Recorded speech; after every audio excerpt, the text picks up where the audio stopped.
ఓం నమో నారాయణాయ. ఓం నమో నారాయణాయ. శ్రీమన్నారాయణీయం. నారాయణ భట్టతిరి రచన. నవమస్కంధ పరిచ్ఛేదం 33వ దశకం. అంబరీషోపాఖ్యానం. వైవస్వతాఖ్యమనుపుత్ర నాభాగజాత నాభాగనామకరేంద్రసుతోంబరీషః సప్తార్ణవావృతమహీదయితోऽपि रेमे त्वत्सङ्गिषु त्वयि च मग्न మనః సదైవ. వైవస్వతమను చక్రవర్తికి నభాగుడు అనే కుమారుడు జన్మించాడు. అతడి పుత్రుడు నాభాగుడు. నాభాగుడికి అంబరీషుడు అనే కుమారుడు పుట్టాడు. అంబరీషుడు సప్త సముద్రాలు చుట్టూ ఉన్న భూమండలాన్నంతా పాలిస్తూ నీపై, నీ భక్తులపై ఎప్పుడూ ప్రేమను కలిగి ఉండేవాడు. త్వత్ప్రీతయే సకలమేవ వితన్వతోస్య భక్త్యైవ దేవ న చిరాత వృథా ప్రసాదం. ఏనాస్య యాచనమృతేప్యభిరక్షణార్థం చక్రం భవాన్ ప్రవితతార సహస్రధారం. పరమ భాగవతుడైన అంబరీషుడు తాను చేసే అన్ని పనుల్ని పరమాత్మవైనని ఆనందం కోసం భక్తిపూర్వకంగా చేసేవాడు. ఎటువంటి ప్రతిఫలాన్ని ఆశించకుండా అంబరీషుడు చేస్తున్న కర్మలకి నీవెంతో సంతోషించి అతడు కోరినప్పటికీ అతడి రక్షణ కోసం 1000 అంచుల సుదర్శన చక్రాన్ని నిలిపావు. సద్వాదశీ వ్రతమధో భవదర్శనార్థం వర్షం దధౌ మధువనే యమునోపకంఠే. ప్రజ్ఞాసమం సుమనసా మహతీం వితన్వన్ పూజాం ద్విదేషు విసృజన్ పశుషష్ఠికోటిం. ఆ అంబరీషుడు నిన్ను సేవించటం కోసం యమునా నదీ తీరంలో ఉన్న మధువనంలో 1 సంవత్సర కాలం ద్వాదశి వ్రతాన్ని ఆచరించాడు. ఆ సమయంలో ఎంతో భక్తి శ్రద్ధలతో తన భార్యతో కలిసి వ్రతంలో భాగంగా 60 కోట్ల గోవులను అక్కడి బ్రాహ్మణులకు దానం చేశాడు. తత్రాథ పారణదినే భవదర్శనాంతే దుర్వాససాస్య మునినా భవనం ప్రపేదే. భోక్తుం వృతశ్చ సన్రూపేణ పరార్థిశీలో మందం జాగామ యమునాం నియమాన్ విధాస్యన్. ఒకనాడు ద్వాదశి రోజు అంబరీషుడు భక్తిగా నిన్ను పూజించే సమయంలో అతడున్న భవనం దగ్గరికి దూర్వాస మహర్షి వచ్చాడు. అంబరీషుడు ఆయన్ని భోజనానికి ఆహ్వానించగా అంగీకరించిన ఆ దూర్వాస మహర్షి తన నిత్య కర్మల్ని ఆచరించటం కోసం యమునా నది దగ్గరికి మెల్లగా వెళ్ళాడు. రాజ్ఞాథ పారణ ముహూర్త సమాప్తి ఖేదాద్వారైవ పారణ మకారి భవత్పరేణ.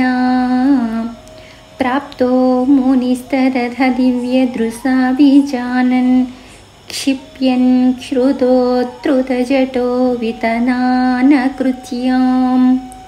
ద్వాదశి వ్రతంలో భాగంగా ఉపవాస దీక్షలో ఉన్న అంబరీషుడు అతిథిగా పిలిచిన దుర్వాసుడు ఎంతకీ రాకపోయేసరికి అక్కడి బ్రాహ్మణుల సూచన మేరకు సమయం మించిపోకుండా శ్రీపాద తీర్థాన్ని పుచ్చుకున్నాడు. కొంత సమయానికి నిత్య కర్మానుష్ఠానాలని పూర్తి చేసుకుని తిరిగి వచ్చిన దూర్వాస మహర్షి తన దివ్య దృష్టితో అంబరీషుడు తీర్థాన్ని త్రాగినట్లు తెలుసుకున్నాడు. వెంటనే కోపంతో తన జడను లాగి దానిలో నుంచి ఒక భయంకరమైన కృత్య అనే దానిని సృష్టించాడు. కృత్యాం చ తామసి ధరాం భువనం దహంతీం అగ్రేభివీక్ష్య నృపతిర్ణ పదాచ్చ కంపే త్వద్భక్తబాధమభివీక్ష్య సుదర్శనం తే కృత్యానలం శలభయన్మునిమన్వధావీత్. తన భయంకర జ్వాలలతో లోకాలన్నింటినీ దహించేలా ఒక చేతిలో కత్తిని పట్టుకుని తనకెదురుగా నిలబడిన కృత్యని చూసి అంబరీషుడు ఏమాత్రం భయపడలేదు. నీ భక్తుడిని రక్షించాలని భావించిన నీ దివ్య సుదర్శన చక్రం వెంటనే ఆ కృత్యను దహించి తరువాత దూర్వాసుడి వెంట పడింది.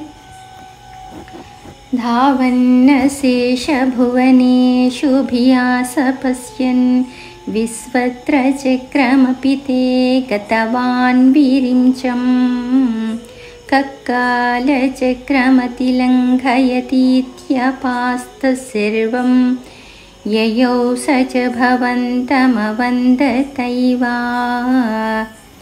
స్వామి, సుదర్శన చక్రం వెంటాడడంతో ఎంతో భయపడ్డ దూర్వాస మహర్షి తనను రక్షించుకోవటం కోసం అన్ని లోకాలు తిరిగాడు.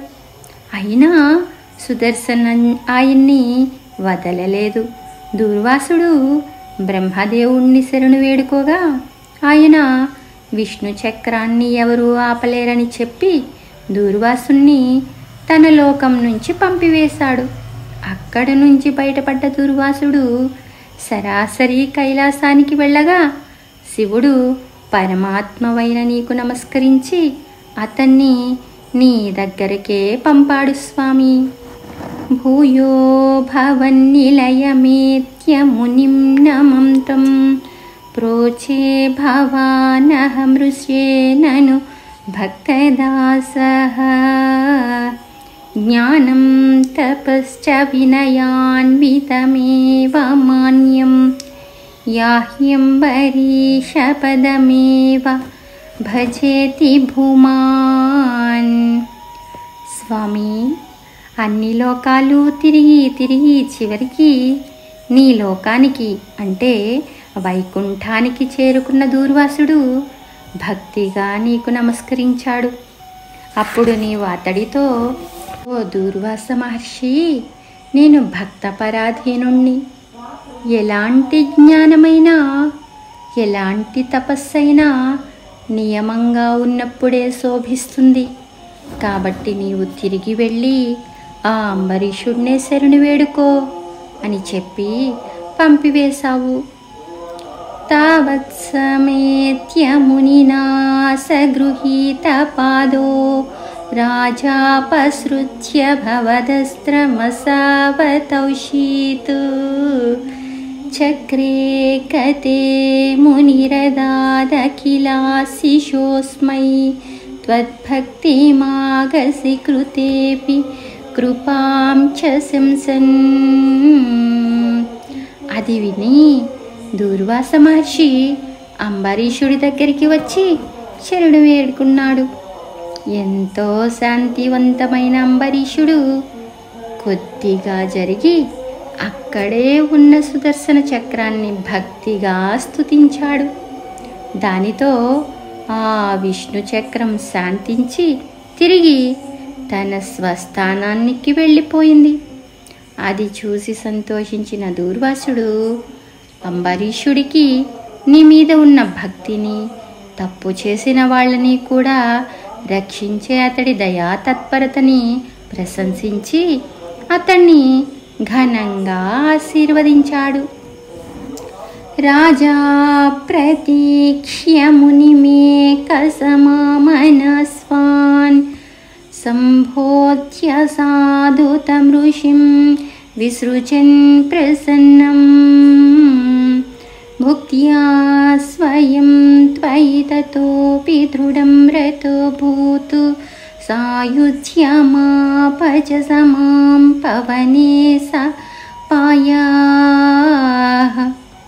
ఎంతో నిష్ట కలిగిన అంబరీష మహారాజు దూర్వాస మహర్షి కోసం 1 సంవత్సర కాలం భోజనం కూడా చేయకుండా ఎదురు చూశాడు. దూర్వాసుడు వచ్చాక అతనికి చక్కటి భోజనాన్ని పెట్టి ఆయన్ని సాగనంపి చివరికి తాను భోజనం చేశాడు.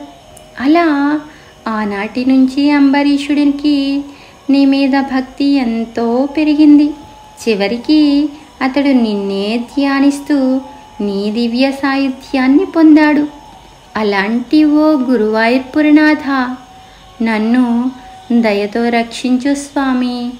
నాలో ఉన్న సకల రోగాలని తొలగించు స్వామి. 33వ దశకం సమాప్తం. 34వ దశకం ప్రారంభం. శ్రీరామావతారం. గీర్వణైర్ధ్యమానో దశముఖనిధనం కోసలేశ్వస్య శృంగే పుత్రీయమిష్టిమిష్ట్యాదదుషి దశరథక్ష్మ్యాప్రుతే పాయసాక్రియం తద్భుక్త్యా తత్పురంధ్రీష్వపి తిసృషు సమం జాతగర్భాసు జాతో రామస్త్యం లక్ష్మణేన స్వయమదభరతేనాపి శత్రుఘ్ననామ్నా. ప్రభు, ఒకనాడు రావణాసురుడి వల్ల ఎన్నో బాధలు పడ్డ దేవతలు అతన్ని సంహరించమని నిన్ను కోరారు. ఆ కాలంలో దశరథ మహారాజు కోసల దేశాన్ని పాలిస్తున్నాడు. ఆయనకి సంతానం కలగపోవటంతో ఋష్యశృంగ మహర్షి చేత పుత్రకామేష్టి యాగాన్ని చేయించాడు. అప్పుడు నీ దివ్యానుగ్రహంతో లభించిన పాయసాన్ని అతడు తన 3 భార్యలకి ఇవ్వగా వారు ఆ పాయసాన్ని తాగి గర్భాన్ని ధరించారు. వారిలో కౌసల్యాదేవి గర్భాన శ్రీరామచంద్రుడిగా నీవు అవతరించావు. అలాగే లక్ష్మణ భరత శత్రుఘ్నులు కూడా నీ వెనకే జన్మించారు. కోదండీ కౌశికస్య క్రతువరమవితుం లక్ష్మణేనానుయాతో యాతో భూస్తాత వాచా మునికథితమనుద్వంద్వ శాంతాద్వభేదః నూనాం త్రాణాయ బాణైర్మునివచన బలాత్ తాటకాం పాటయిత్వా లబ్ధ్వా స్మాదస్త్రజాలం మునివనమగమో దేవ సిద్ధాశ్రమాఖ్యం. ఒకనాడు నీ తండ్రి దశరథ మహారాజు ఆజ్ఞతో నీ సోదరుడు లక్ష్మణుడితో కలిసి విశ్వామిత్రుడు చేస్తున్న యాగాన్ని రక్షించటం కోసం ధనుర్బాణాలతో వెళ్ళావు. మార్గంలో ఎలాంటి ఆకలి దప్పికలు కలగకుండా ఉండేందుకు బల, అతిబల అనే 2 మంత్రాలని విశ్వామిత్రుడు నీకు ఉపదేశించాడు. తరువాత నరజాతిని రక్షించే వివిధ రకాల అస్త్రశస్త్రాలను కూడా ఆ మహర్షి దయతో పొందిన నీవు చివరికి విశ్వామిత్రుడు సిద్ధాశ్రమానికి చేరావు. మారీచం ద్రావయిత్వా మఖశిరసి శరైరణ్య రక్షాంసి నిఘ్నన్ కళ్యాం కుర్వన్నహల్యాం పదిపదరజసా ప్రాప్య వైదేహగేహం భిందానశ్చంద్రచూడం ధనురవనిసుతా మిందిరామేవ లబ్ధ్వా రాజ్యం ప్రతిష్ఠధాస్త్వం త్రిభిరపి చ సమం భ్రాతృవీరైః సదారైః. విశ్వామిత్రుడు యాగం చేస్తుండగా దాన్ని భంగపరచాలని మారీచుడనే రాక్షసుడు వచ్చాడు.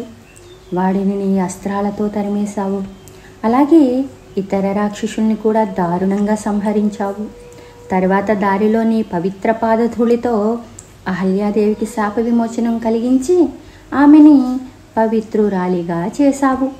జనకుడి నగరంలోకి ప్రవేశించి శివధనస్సుని విరిచి సీతాదేవి అవతారాన్ని ధరించిన లక్ష్మిని స్వీకరించావు. చివరికి నీ భార్య వీరులైన సోదరులతో కలిసి అయోధ్య నగరానికి బయలుదేరావు. ఆరుంధానే రుషాంధే భృగుకులతిలకే సంక్రమయ్యస్వతేజో యాతే యాతోస్యయోధ్యాం సుఖమిహ విసవన్ కాంతాయ కాంతమూర్తే. శత్రుఘ్నేనైకదాత్తో గతవతి భరతే మాతులస్యాధివాసం తాతారబ్ధోభిషేకస్తవ కిల విహతః కేకయాధీసపుత్ర్యా. స్వామి, ఆ సమయంలో తన గురువు పరమేశ్వరుడి ధనస్సుని నీవు విరిచావని తెలిసిన పరశురాముడు ఎంతో ఆగ్రహంతో నిన్ను అడ్డగించాడు. చివరికి సత్యం తెలుసుకున్న పరశురాముడు వైష్ణవ ధనుస్సుని, అతని తేజస్సుని నీకందించాడు. ఎంతో అందమైన శ్రీరామచంద్ర, నీవు అయోధ్య నగరానికి చేరి నీ భార్య సీతాదేవితో చాలా కాలం సంతోషంగా గడిపావు. ఒకనాడు నీ సోదరుడైన భరత శత్రుఘ్నులు తన మేనమామ ఇంటికి వెళ్ళారు. ఆ సమయంలో దశరథ మహారాజు నీకు యువరాజు పట్టాభిషేకం చేయడానికి సిద్ధపడ్డాడు. అది విని కైకేయి ఆ కార్యక్రమానికి అడ్డు చెప్పింది. తాతోక్తియాయాతు కామో వనమనుజవధూసం యుతశ్చాపధార పౌరాణారుధ్య మార్గే గుహనిలయగతస్త్వం ఘటాచీరధారీ నావాసంతీర్య గంగామధిపదవి పునస్తం భరద్వాజమారాత్నత్వా తద్వాక్యహేతో రతిసుఖమవసచ్చిత్రకూటే గిరీంద్రే. నీ తండ్రి దశరథ మహారాజు మాటను అనుసరించి నీ భార్య సీతాదేవిని, సోదరుడు లక్ష్మణుణ్ణి వెంటబెట్టుకుని కేవలం నారచీరలు, ధనుర్బాణాలు ధరించి వనవాసానికి బయలుదేరావు. నీ వెంటే వస్తున్న నగర ప్రజలందరినీ దారిలోనే వదిలి గుహుడు ఉన్న నదీ తీరానికి చేరావు. గుహుడి పడవ ఎక్కి గంగానదిని దాటి దారిలో కనిపించిన భరద్వాజ మహర్షికి నమస్కరించి ఆయన సూచన ప్రకారం చిత్రకూట పర్వత ప్రాంతంలో కొంతకాలం నివసించసాగావు. శ్రుత్వా పుత్రార్తి భిన్నం ఖలు భరతముఖాత్ స్వర్గయాతం స్వతాతం తప్తో తత్వాంబుతస్మై నిదదిద భరతే పాదుకాం మేదినీం చ అత్రిం నత్వాధ గత్వా వనమతి విపులం దండకం చండకాయం హత్వా దైత్యం వీరాధం సుగతిమకలయాశ్చారుభో సారభంగీం. స్వామి, నీ సోదరుడు భరతుడి ద్వారా నీ తండ్రి దశరథ మహారాజు పుత్రశోకంతో మరణించాడని తెలుసుకుని ఎంతో బాధపడ్డావు. ఆయనకి తర్పణాలు వదిలి భరతుడికి నీ పాదుకల్ని ప్రసాదించి రాజ్యాన్ని పాలించుకోమని చెప్పి పంపావు. ఆ తరువాత అత్రి మహర్షి ఆశ్రమానికి చేరి ఆయనకి నమస్కరించి అక్కడి నుంచి విశాలమైన దండకారణ్య ప్రాంతానికి చేరావు. ఆ వనంలో ఉన్న విరాధుడనే భయంకర రాక్షసుణ్ణి సంహరించి శరభంగుడనే మహర్షి మోక్షాన్ని ప్రసాదించావు.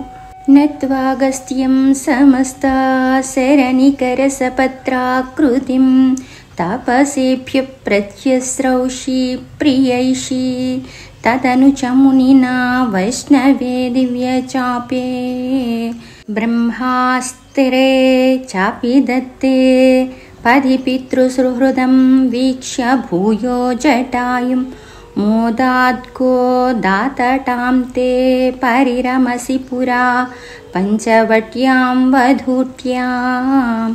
అగస్త్య మహర్షి ఆశ్రమానికి వెళ్ళి ఆయనకి నమస్కరించి సమస్త రాక్షసుల్ని సంహరిస్తానని ప్రతిజ్ఞ చేయగా అక్కడున్న మహర్షులంతా ఎంతో సంతోషించారు.